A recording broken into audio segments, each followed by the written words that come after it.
우리 교회 장로님들 그리고 우리 권사님들에게는 큰 고민거리가 하나 있습니다. 그것은 바로 어떻게 하면 우리 교회 이 빈자리를 채울 수 있을까 하는 것입니다. 그래서 이런저런 궁리들을 하십니다. 연예인이나 아니면 유명 부흥 강사를 초청해서 집회를 열면 어떨까?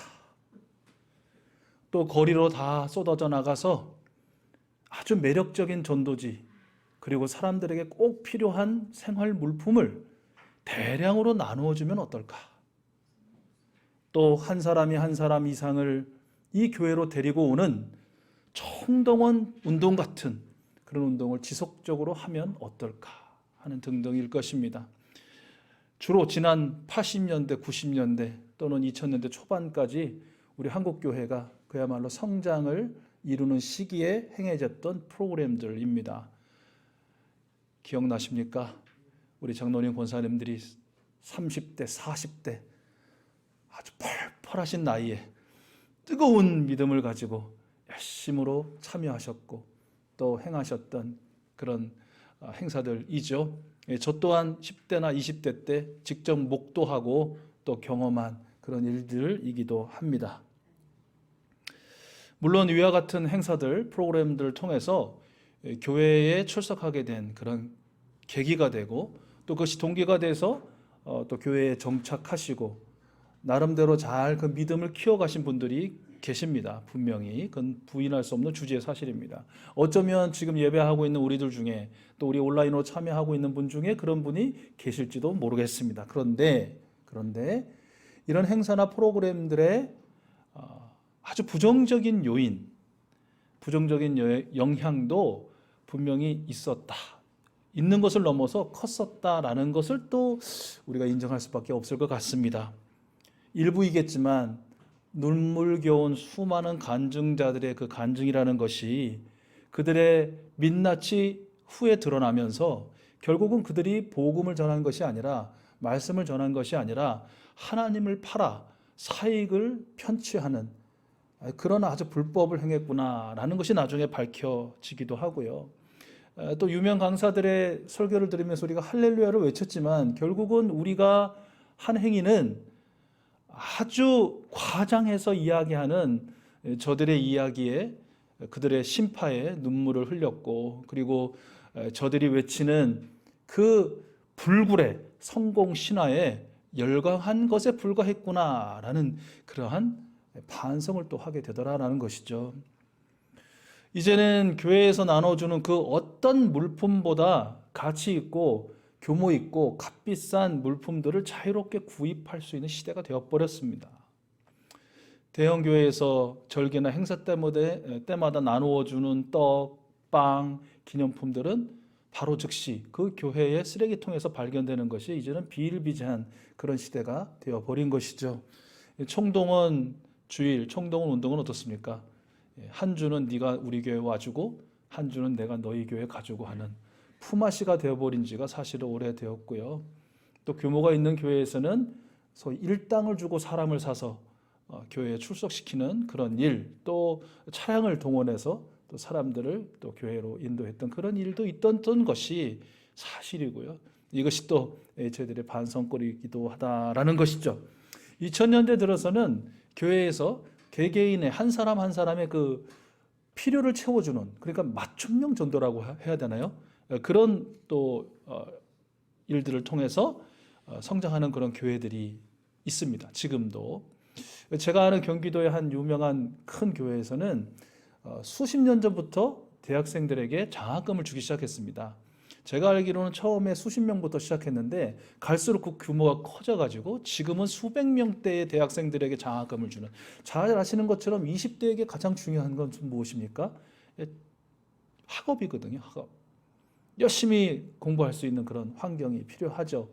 그런 필요를 채워주는 것입니다. 그러니 그 교회에 어떤 계층이 몰리겠습니까? 대학생들이 물밀듯이 모이는 것은 그 뭐 당연한 것이죠. 그래서 최근에 제가 또 지인분께 들었는데 순복음 교회 한 교회에서는 이 청년 부흥을 위해서 어떻게 할 것인가 고민하다가 회사 CEO를 청년 부장으로 세웠다고 합니다. 그러니까 어떤 일이 벌어졌겠습니까? 취업이 필요한 청년들에게 자신의 회사에 취업을 시켜주고 또는 인맥을 통해서 다른 지인들의 회사에 청년들을 취업을 시켜줬다는 것입니다. 어떤 일이 벌어졌겠습니까? 수많은 청년들이 또 모여드는 것은 당연지사 아니었을까요? 여러분 그 30, 40, 50 세대, 특별히 30, 40 세대들, 여러분 자녀 세대들 있을 것 같습니다.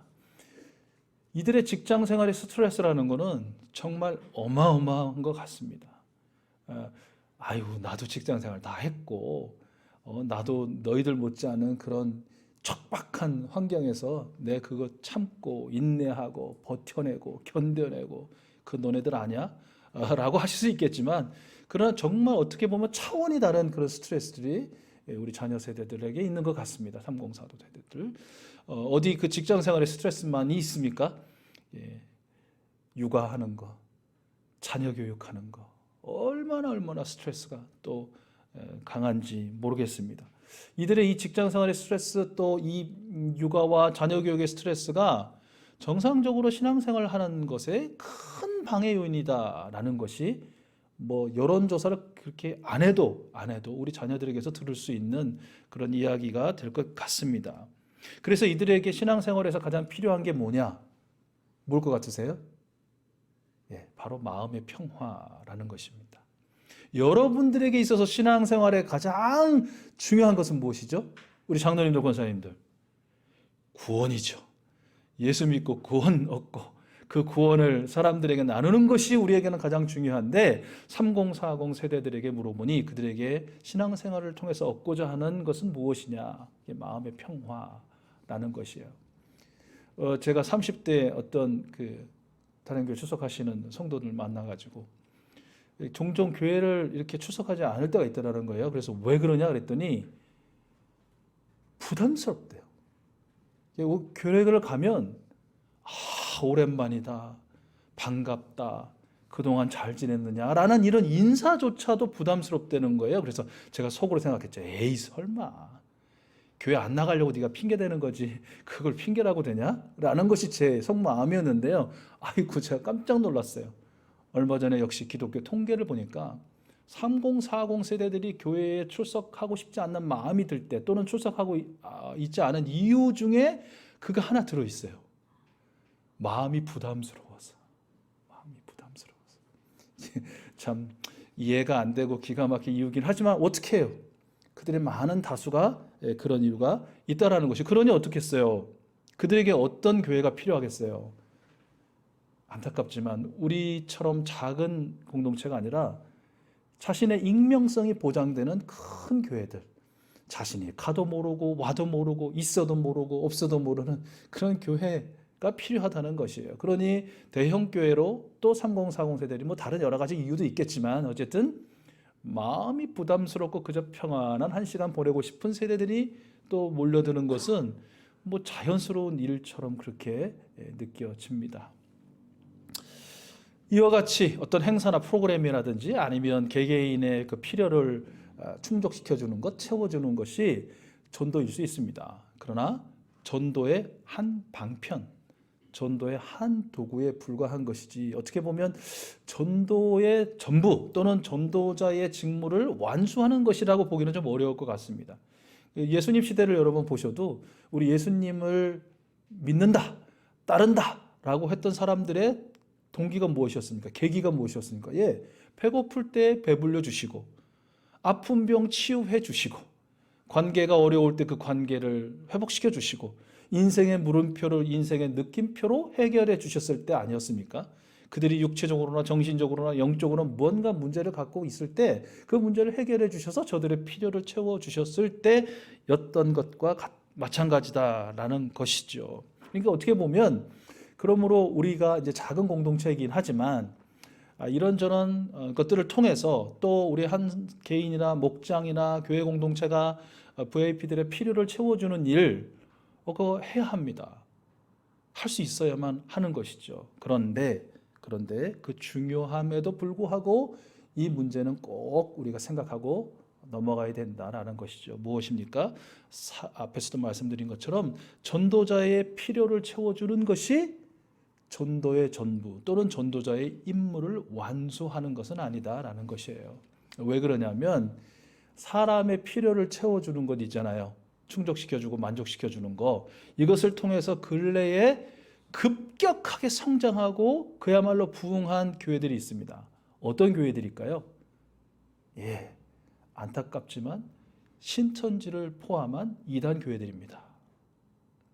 그러니까 이걸로 봐서, 이 사실로 봐서 사람들의 필요를 채우는 것이 전도다 또는 전도자의 직무를 다한 것이다 라고 할 수 없다는 것을 저희들이 확인할 수 있는 것이죠. 자, 그렇다면 전도자의 직무를 완수하는 것은 무엇일까? 전도자의 직무를 완수하는 것은 무엇일까? 오늘 우리가 함께 읽은 디모데후서 4장 1절에서 8절 말씀해 보니까 이것을 전도자의 직무를 완수한다라고 했을 때 사도 바울은 이렇게 명령어로 이야기하고 있어요. 그것은 말씀을 전파하는 것이다. 말씀을 전파하는 것이다. 여러분, 전도자의 직무를 완수하는 것이 무엇입니까? 한번 같이 해보실까요? 다 같이. 말씀을 전파하는 것이다. 말씀을 전파하는 것이다. 이 두 가지로 한번 나눠서 생각해 봐요. 말씀은 무엇인가요? 복음이죠. 복음은 무엇인가요? 예수 그리스도이십니다. 우리가 전파해야 되는 것은 다른 무엇이 아니라 예수 그리스도님을 전파해야 된다라는 것이죠. 왜냐하면 그분이 말씀이고 그분이 복음이기 때문이다라는 것이죠. 자, 전파한다, 선포한다. 이것은 무슨 뜻일까요? 선포한다. 선포한다는 것은 공중 앞에서, 사람 앞에서, 사람들 앞에서 선포하는 행위를 의미합니다. 행위. 그러니까 이것은 단순히 스피커처럼 어떤 음성적 작용만 하는 것이 아니고요.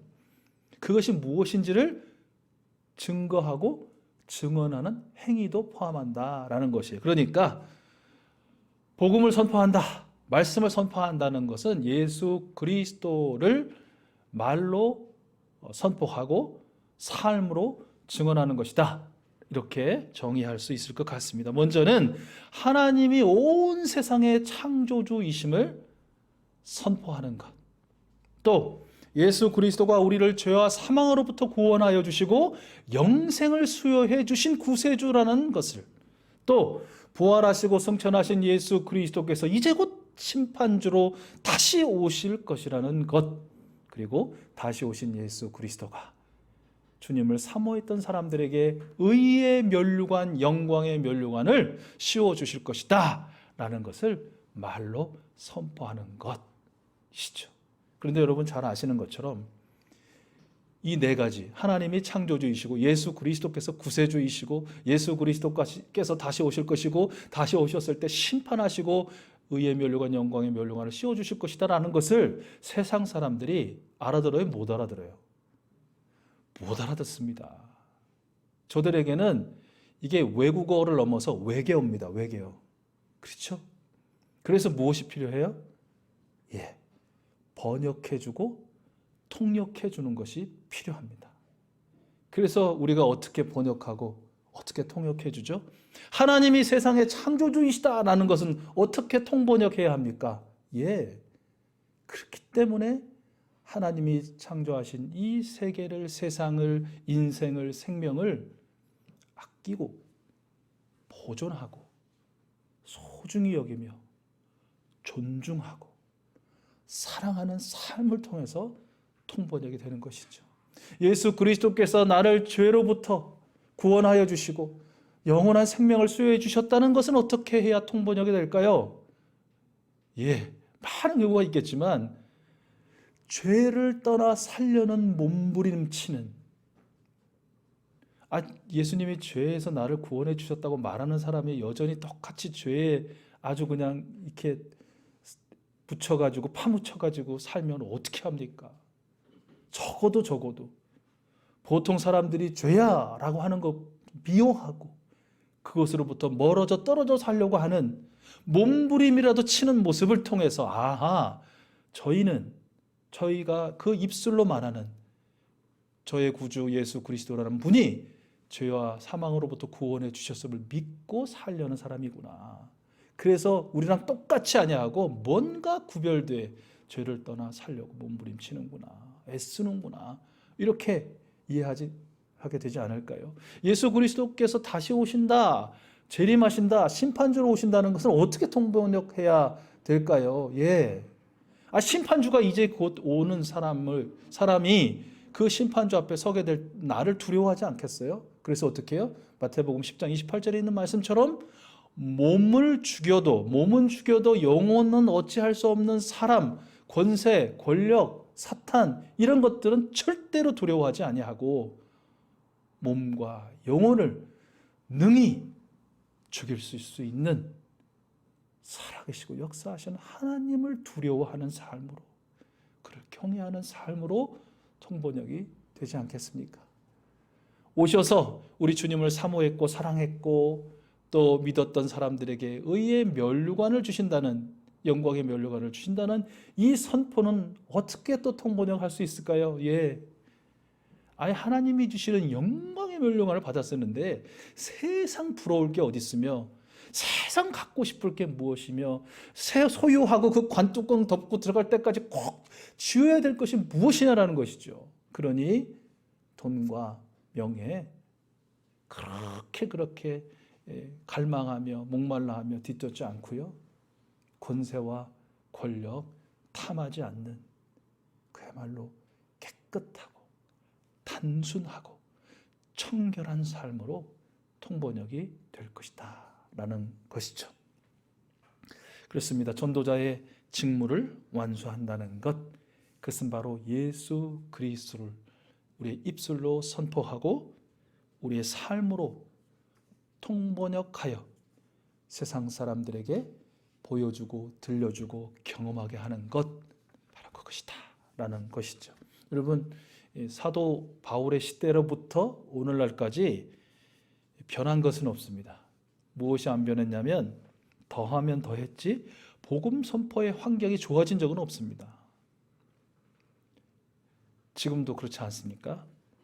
지금도 사람들은 바울의 시대의 사람들처럼 건전한 교훈, 그러니까 말씀 들으려 하지 않습니다. 복음 들으려 하지 않습니다.